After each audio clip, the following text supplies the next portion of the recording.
حضرت عمر رضی اللہ تعالی عنہ کے سبق آموز اقوال۔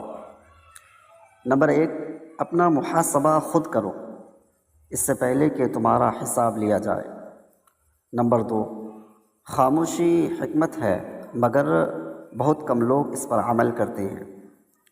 نمبر 3، لوگوں کے ساتھ ایسا سلوک کرو جیسا تم چاہتے ہو کہ وہ تمہارے ساتھ کرے۔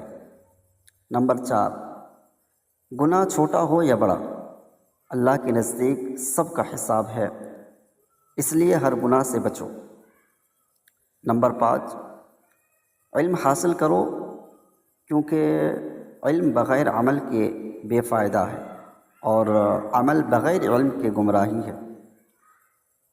نمبر 6، تمہاری عزت اسلام میں ہے، اگر تم اسے چھوڑ دو گے تو ذلیل ہو جاؤ گے۔ نمبر 7، سب سے بڑا بہادر وہ ہے جو اپنے غصے پر قابو پا لے۔